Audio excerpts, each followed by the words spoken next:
gentlemen, let's talk about a little bit of pop culture. Why the Mandalorian Season 2 trailer is loaded with red flags.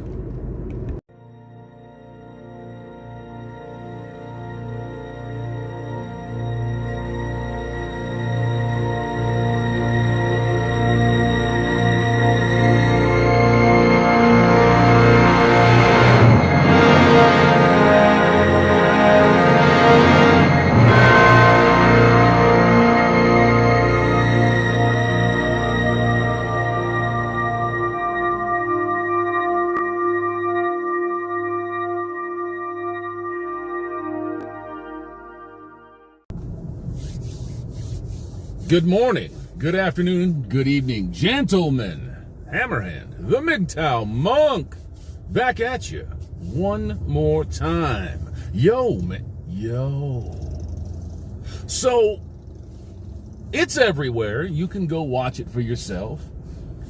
But the Mandalorian Season 2 trailer. Now, I love pop culture. I've always been a big follower.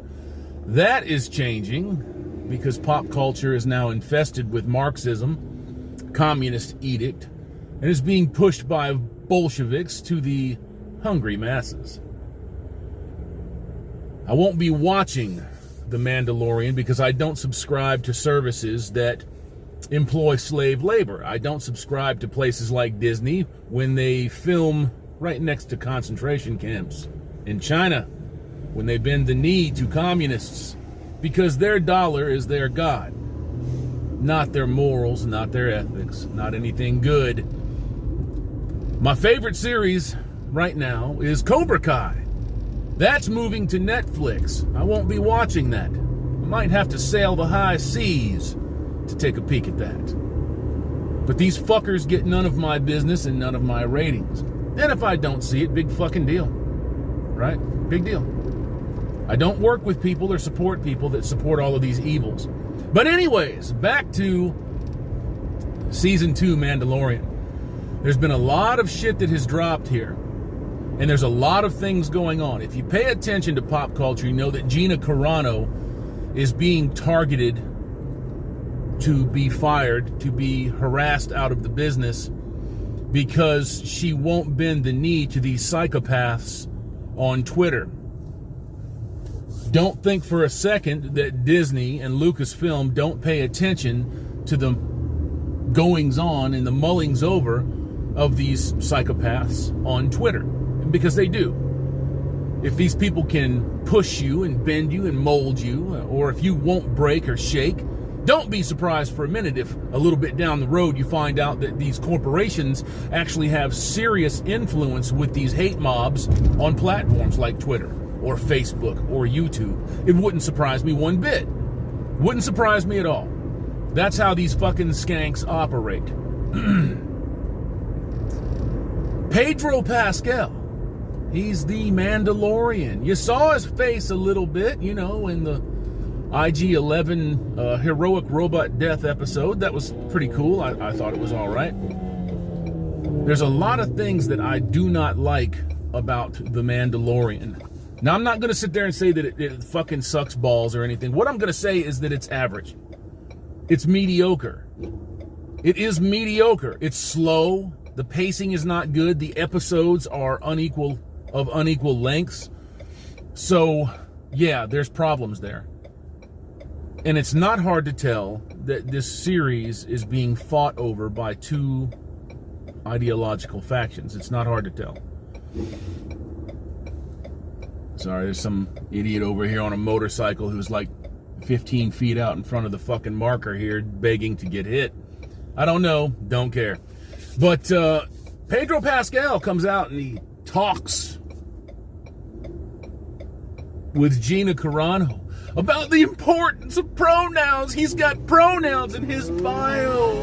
And these people are trying to mob on her and make her do the same fucking thing. And then when she won't do it, she all of a sudden is a hater of the fictional trans.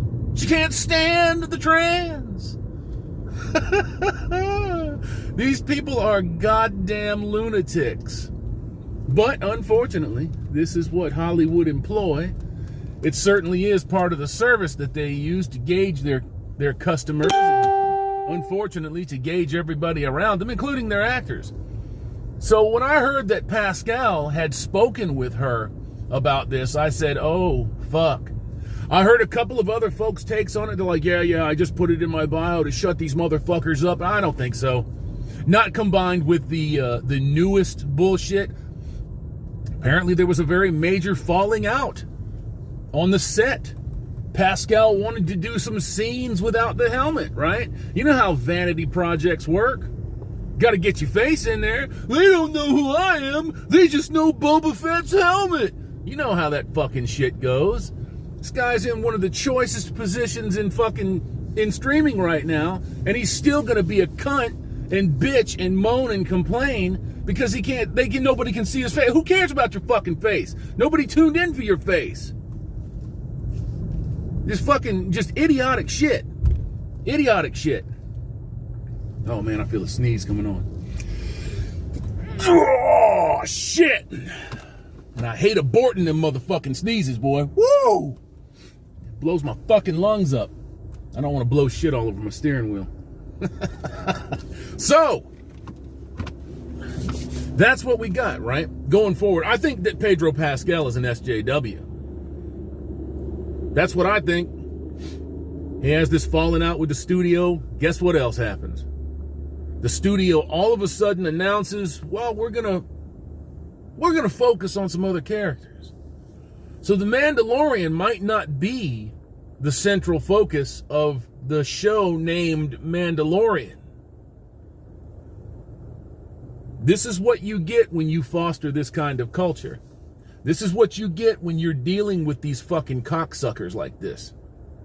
Now, I don't advocate for being an abusive piece of shit on a set, right? But if your actors are so fragile and so mentally unprepared to do the job, that's not your problem.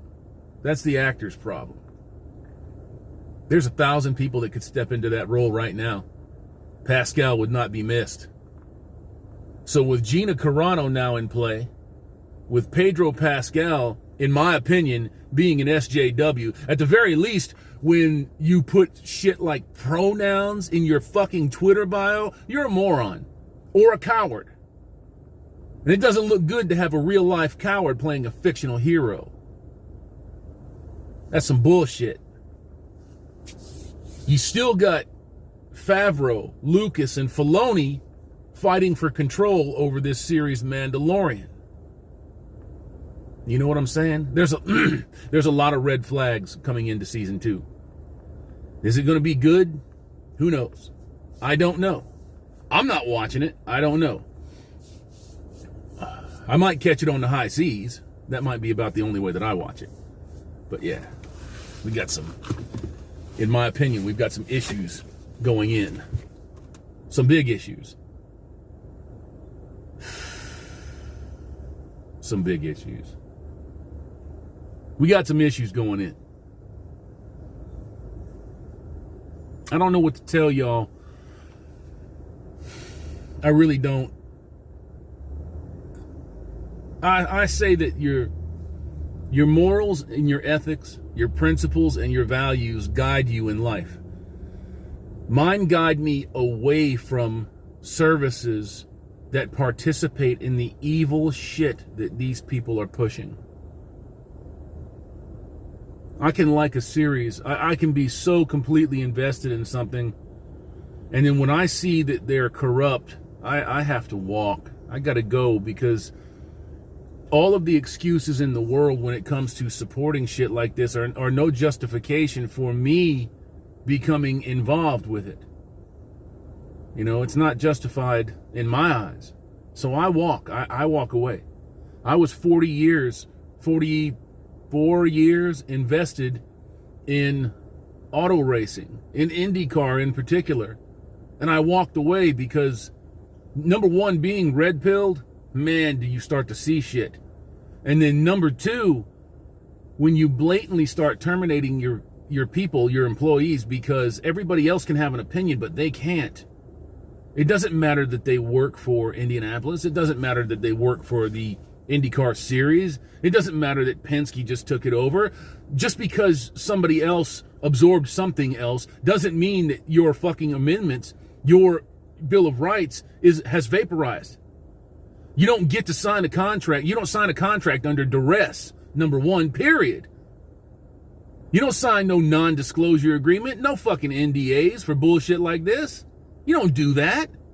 Okay, it's unconstitutional, number one, to put an NDA in front of somebody's fucking face. Now, I know a lot of people are going to have some things to say about that, but it's unconstitutional. And people just keep doing it. Well, you can't talk about such and such. Fuck you. Fuck you. I talk about whatever I got to talk about whenever I got to talk about it. On this platform or any platform that I can get to. That's why people hate us. But as far as my concerns for The Mandalorian Season 2, boy, I got some concerns for The Mandalorian Season 2. With Pascal putting himself in a compromising position to go on playing The Mandalorian. Are they going to switch him out? Or is it possible that they could actually front Gina Carono as the Mandalorian in some way? Remember, the Mandalorian is not a race, it's a creed. Anyone can be that. Meeting certain conditions, of course.